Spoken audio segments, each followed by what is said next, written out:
مفتی طارق مسعود special. مفتی صاحب، بہت لوگوں سے سنا ہے کہ مرنے کے بعد روح 40 دن تک گھر آتی ہے اور زیادہ رونے سے میت کو عذاب دیا جاتا ہے، بار بار قبر پر جانے سے میت اپنی طرف بلاتی ہے۔ ان باتوں میں سے کون سی درست ہے؟ ایک بات درست ہے، باقی ساری غلط ہیں۔ حدیث میں آتا ہے ان المیت لیعذب ببکاء اہلہ علیہ، عربی الفاظ ہیں کہ میت پر عذاب ہوتا ہے اس کے گھر والوں کے رونے کی وجہ سے۔ اب سوال پیدا ہوتا ہے، چیخو پکار کر کے رو وہ رہے ہیں، عذاب اس بیچارے کو کیوں ہو رہا ہے؟ یہ تھوڑی رو رہا ہے۔ تو علماء نے اس کا جواب دیا ہے کہ اس پر لازم تھا، اس کو پتا تھا کہ جب میرے خاندان میں یہ رواج ہے کہ میں مروں گا تو گریبان پھاڑ پھاڑ کے چیخ چیخ کے پورا محلہ سر پہ اٹھایا جائے گا، تو اس نے اس برائی سے ان کو زندگی میں روکا کیوں نہیں؟ تو گھر کا سربراہ اس برائی کا ذمہ دار ہوتا ہے نا جو گھر میں ہو رہی ہے۔ اس کو چاہیے تھا وصیت کرتا کہ ہمارے یہ، کیونکہ جن خاندانوں میں رواج ہوتا ہے وہی ایسا کرتے ہیں، جن کے یہاں رواج نہیں ہے وہ ایسا نہیں کرتے۔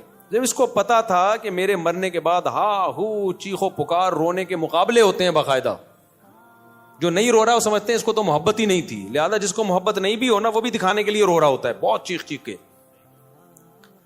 تو وہ صبر کا حکم ہے، رونے کی اجازت ہے، وہ تو محبت کا تقاضا ہے بھائی، لیکن ایسے چیخنا، عورتوں کی آوازیں گھروں سے چیخو پکار کی باہر جانا، یہ بہت بڑا گناہ ہے، اس پہ اتنی شدید وعیدیں ہیں، یہ اسلام میں جائز نہیں ہے۔ تو اس کو پتا تھا میرے خاندان میں یہ رواج ہے، تو نے وصیت کیوں نہیں کی؟ ان کو روکا کیوں نہیں کہ میرے مرنے کے بعد یہ حرکتیں نہیں ہوں گی؟ تو ایسی صورت میں اس کو بھی عذاب ہوگا جب کوئی روئے گا، کیونکہ اس گناہ کا ذمہ دار یہ بھی ہے۔ ان المیت لیعذب ببکاء اہلہ، تو اس کا مطلب یہ ہے کہ جس کو پتا تھا میرے مرنے کے بعد یہ سب کچھ ہوگا لیکن پھر بھی اس نے منع نہیں کیا خاندان والوں کو، تو اس کو پھر تکلیف ہوتی ہے، جتنا چیخو پکار ہوتی ہے، اس کو فرشتے مارتے ہیں، بولتے ہیں تیرا کیا کرائے، تیری تربیت ہے۔ لیکن اگر وہ وصیت کر چکا تھا اور ان کو سمجھا کے جا چکا تھا تو پھر قرآن میں صاف پتہ چلتا ہے لا تزر وازرۃ وزر اخری، کوئی دوسرے کے گناہوں کا بوجھ نہیں اٹھائے گا، پھر ان کے رونے چیخنے سے اس کو کوئی گناہ نہیں ملتا۔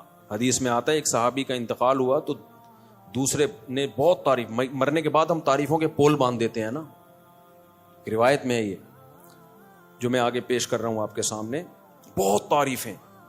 تو نبی نے فرمایا قبر میں اس کو فرشتے مارتے تھے اور پوچھتے تھے کہ بتا کیا تو واقعی میں ایسا تھا؟ یعنی یقیناً تو ایسا نہیں تھا، تو کیوں جھوٹی تعریفیں کروا کے گیا لوگوں سے اپنی؟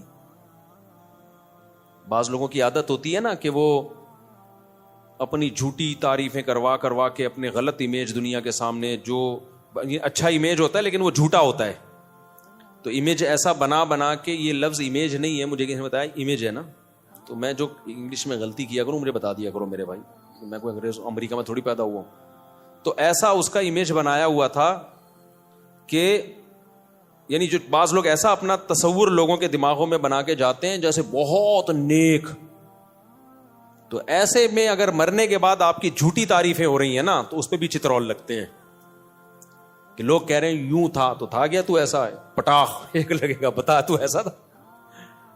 تو اس لیے جیسے ہو ویسے ہی نظر آؤ، اپنے بارے میں زیادہ نہیں تعریفیں کروایا کرو لوگوں سے۔ ہاں جو نعمتیں اللہ نے دی ہیں اس کا اظہار کرنے میں کوئی حرج نہیں ہے بھائی۔ غیر مسلم اگر خوبصورت ہے تو دیکھنے میں اچھا لگے گا، تو اس کا تو، اور مسلمان تہجد گزار بدصورت ہے تو دیکھنے میں اچھا نہیں لگے گا۔ تو اچھا لگنے کا تعلق مسلم یا غیر مسلم سے نہیں ہے، اگلے کی پرسنالٹی سے ہے۔ ہاں اعمال کے لحاظ سے اگر اچھا لگ رہا ہے پھر غلط ہے، اعمال کے لحاظ سے کافر اچھا نہیں ہو سکتا۔ تبھی ہم کہتے ہیں کافر کی خوبیوں کو بیان کیا کرو کہ بھئی ان لوگوں میں یہ خوبی، لیکن یہ کہنا کہ وہ مسلمانوں سے اچھے ہیں یہ زیادتی ہے بھائی۔ مسلمانوں سے اچھے کیسے ہو گئے؟ جو خدا کا انکار کرے اور جو خدا کو مانے دونوں برابر ہو سکتے ہیں؟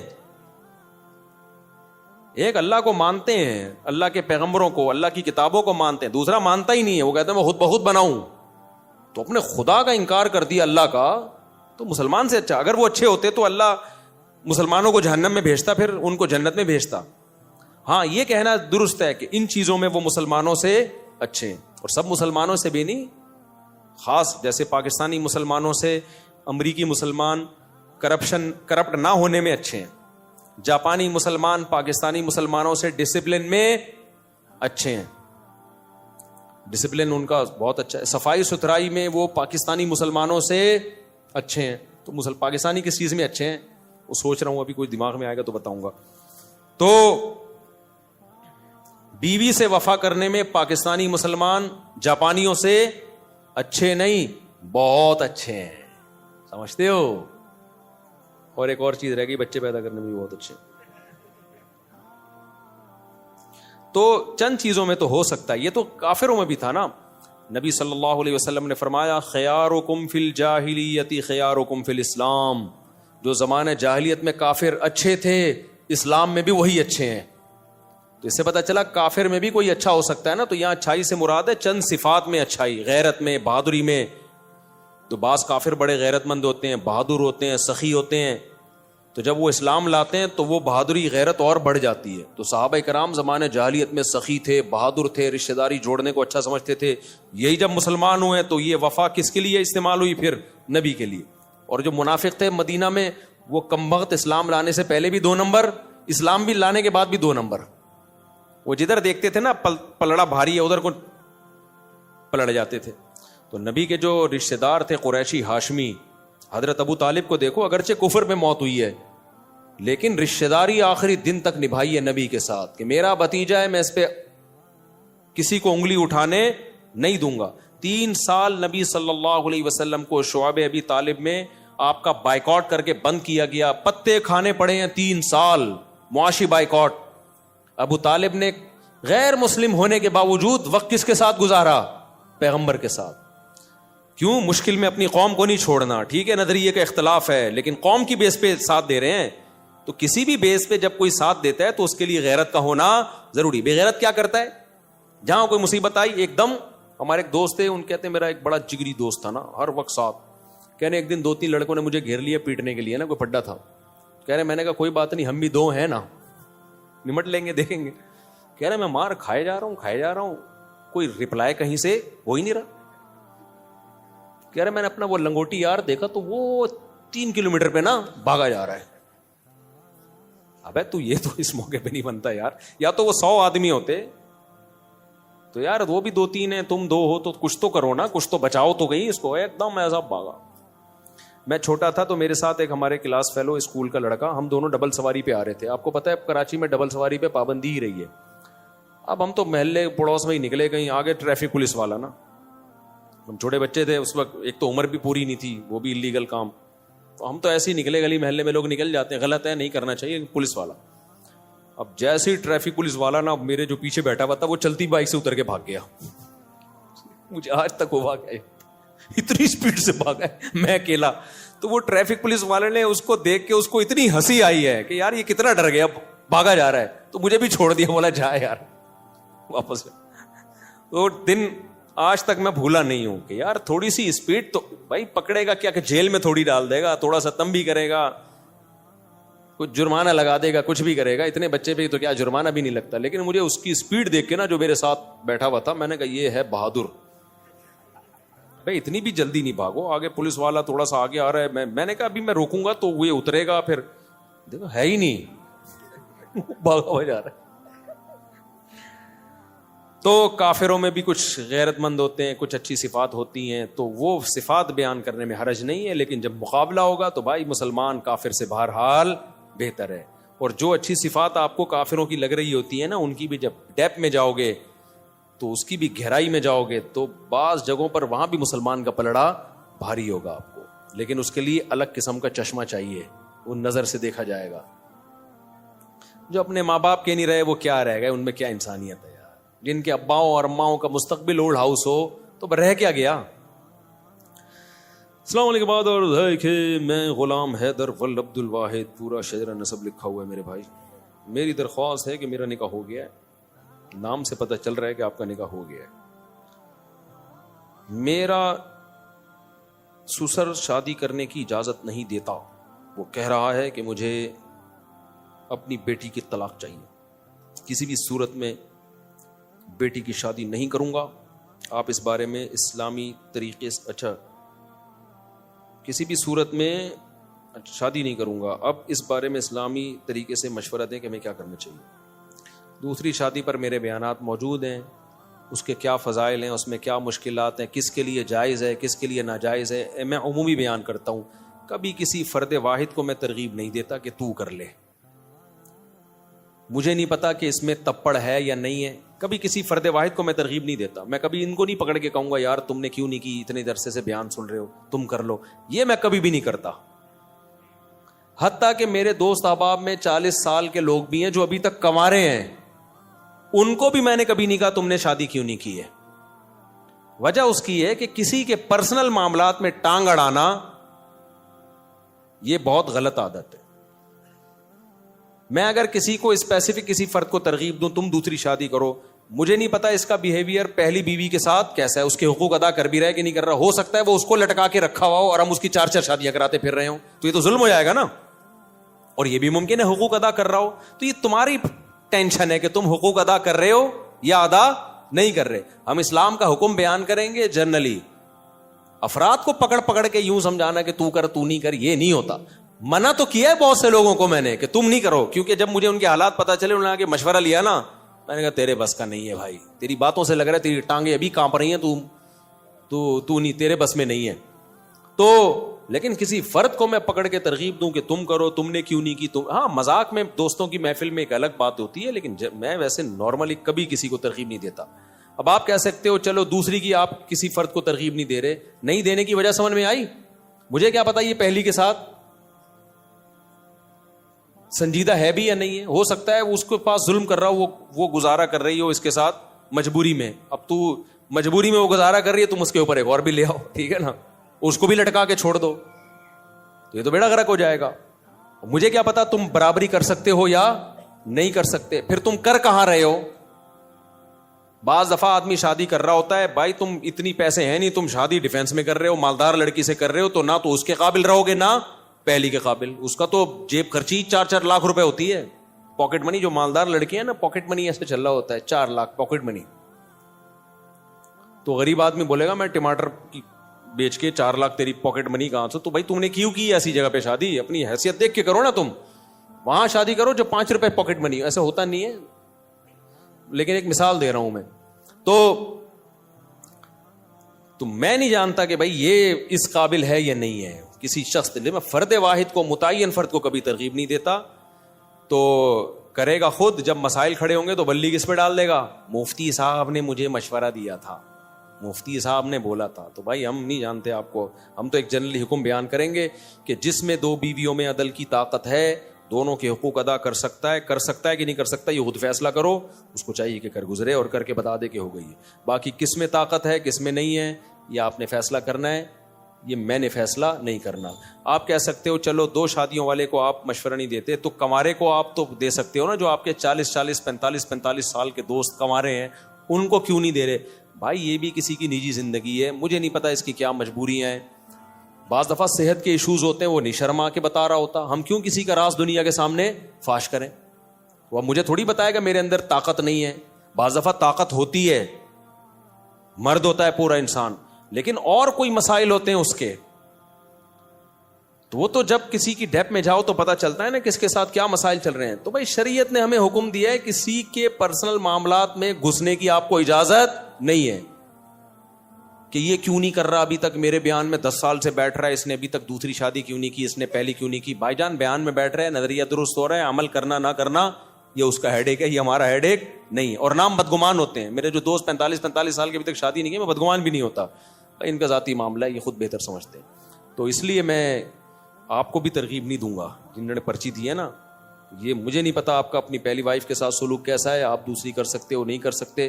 اب لوگ آتے ہیں میرے سسر کو سمجھا دیں کہ مجھے دوسری کی اجازت دے دیں. سسر کبھی اجازت نہیں دیتا, اور سسر سے اجازت لے کے کرنے بھی نہیں چاہیے, کیونکہ باپ بیٹی کا رشتہ, بہن بھائی کا رشتہ شریعت نے ایسے بنایا ہے کہ اسلام یہ رشتوں کو توڑنا نہیں چاہتا. باپ اگر اجازت دے گا نا لڑکی کا, تو بیٹی کے دل میں کیا آئے گا, مجھ پہ سوکن آئی ہے کس کی وجہ سے, میرے باپ کی وجہ سے. تو اس کا ریلیشن کس سے خراب ہوگا, بولو, باپ سے. تو اسلام یہ پسند نہیں کرتا. تبھی نبی نے 2 بہنوں سے ہی نکاح کرنے کی اجازت نہیں دی. فرمایا 2 بہنوں سے نکاح کرو گے تو رشتے توڑ دو گے, کیونکہ بہن کی محبت سوکن کی نفرت میں تبدیل ہو جائے گی. سمجھتے ہو گے نہیں سمجھتے؟ تو اسی طرح یہ کہ میرا جو ہے نا سالہ مجھے اجازت دے کہ میں دوسری شادی کروں گا، تو سالہ کبھی اجازت نہیں دے گا. ایک تو اس لیے کہ وہ ہے سالہ، دوسرا اس لیے بھی نہیں اجازت دے گا کہ شریعت نے اس کو مکلف ہی نہیں بنایا اس کا. کیونکہ تم کرو گے تو بہن کا بھائی سے رشتہ کیا ہوگا خراب. بہن بولے گی میرا گھر تباہ کرنے والا میرا بھائی ہے. تو اس لیے بھائی یہ سسرال سے پوچھنے کا کام ہے ہی نہیں. تپڑ ہے تو پاس کر ورنہ برداشت کر، یہ کام. اور کرو جب حقوق ادا کرو. تو کون کرے گا کون حقوق ادا نہیں، یہ مجھے نہیں پتا بھائی. اس لیے ہم جنرلی ایک شریعت کا حکم بیان کرتے ہیں. قرآن نے بھی ایک حکم بیان کیا کہ جو 2 بیویوں میں برابری کرے وہ 2 3 4 شادیاں کرے. اللہ نے یہ الگ الگ نام لے کے نہیں بتایا کہ انڈا موڑ پہ فلاں صاحب بھی کریں اور پٹیل پاڑا پہ فلاں صاحب بھی کریں اور ڈیفینس میں فلاں صاحب اور 14ویں صدی میں فلاں لوگ کریں، اس اسٹیٹس کے لوگ کریں، اس اسٹیٹس کے لوگ نہ کریں. یہ کہیں نہیں ہے. جنرلی حکم دے دیا بھائی جو ان قواعد پہ پورا اترتا ہے، ترغیب دے دی کرے، کیونکہ بیوہ طلاق یافتہ عورتیں سوسائٹی میں بہت زیادہ ہیں. تو اس لیے مجھے کبھی بھی یہ میرے پاس کیونکہ بہت آتے ہیں لوگ، میرے ابا کو سمجھائیں، میرے ماموں کو سمجھائیں، میرے چاچے کو سمجھائیں. میں نے کہا بھائی میں اپنے والوں کو نہیں سمجھا سکا تھا، تمہارے والوں کو کہاں سمجھاؤں گا. اپنے والوں کو کون دوں گا، ہم ان کو نہیں سمجھا پاتے. ہم تمہارے والوں کو بھی ذمہ داری ہم لیں. اور پھر جب پٹو گے تو ہم پہ بلی آئے گی. شادی تم کر رہے ہوگے، بلی کس پہ آئے گی؟ مفتی صاحب نے بولا تھا، مفتی صاحب نے بولا تھا. تو کافی ہو گیا میرا خیال ہے. اور یہاں سے کسی نے کوئی سوال پوچھنا ہو؟ السلام علیکم مفتی صاحب. وعلیکم السلام. میری وائف اوپر ہے، میں آپ سے 2 منٹ بات کرنا چاہتا ہوں اکیلے میں. ابھی کر لیں. میری وائف اوپر، وہ آپ سے ملنا چاہتی ہے. ہم دونوں 2 منٹ لگیں گے سر، 2 منٹ بہت دن ہو گئے. چلو پھر بیان کے بعد مل لیں. بھائی کو دے دو جلدی سے، بس نمٹاتے ہیں اس کو، ٹائم کم، مقابلہ سخت. صاحب آپ کے کچھ پہلے کے بیانات ہیں کہ جی. آپ نے کہا تھا کہ وہ جب کربلا کا واقعہ ہوا تھا تو پانی بند نہیں ہوا تھا، تو اس پہ بہت سارے کلپ اور حدیثوں کے ریفرنس کیا تھا کہ پانی بند ہوا تھا. اور پھر آپ کے کچھ بیانات وہ تھے کہ جب وہ حضور کی جو گھر والے ہیں اس میں آپ نے کہا تھا گھر والوں میں اہل بیت میں بیویاں آتی ہیں سب سے پہلے، تو حضرت عائشہ اور باقی بیویاں. تو اس میں انہوں نے کہا تھا ایک روایت پیش کی تھی کہ وہ جب حضور نے چادر تھی تو اس میں حضرت سلمان مباہلے کے لیے نبی صلی اللہ علیہ وسلم گئے تھے تو چادر میں 5. تو اس سے نا آپ کو یہ کہتے ہیں بعض لوگ، وہ بعض ہیں کہ آپ یہ لوگ جو ہے نا اقراری یعنی انکاری نہیں ہے لیکن اقراری بھی نہیں ہے اہل بیت کے، یعنی اقرار بھی نہیں کرتے صحیح طریقے سے. ہم نے ہرگز انکار نہیں کیا کہ نبی نے مباہلے کے وقت جن افراد کو، جن مقدس ہستیوں کو اپنی چادر میں لیا تھا وہ اہل بیت نہیں ہے. یہ بالکل جھوٹ ہے. ہم ان کو بھی اہل بیت مانتے ہیں اور نبی کی بیویوں کو بھی اہل بیت مانتے ہیں، کیونکہ سورہ حجاب میں اللہ نے نبی کی بیویوں کو اہل بیت کا لقب دیا ہے. اس سے بڑی دلیل کیا ہوگی؟ باقی کربلا کے واقعات کو میں اس لیے بیان نہیں کر رہا، وہ اس وقت جو شیعہ سنی کا پھٹا پارا چنار میں بھی آپ نے دیکھا ہے، ایک جنگ چھڑ گئی ہے. تو اس وقت شیعہ سنی لڑائی ختم کرنے کی ضرورت ہے. تو ان ٹاپکس پہ جتنا کم بولو گے اتنی لڑائی کم ہوگی. اور جتنے اختلافی مسائل کو ابھی ہمارا ملک اس کا متحمل نہیں ہے، تو ابھی یہ نہیں ہے کہ آپس میں لڑنا شروع کر دیں. اور یہ تو ملک کا تو یہ تو بیرونی طاقتیں ہیں جو شیعہ سنی فساد ابھی کروانا شروع کریں گی.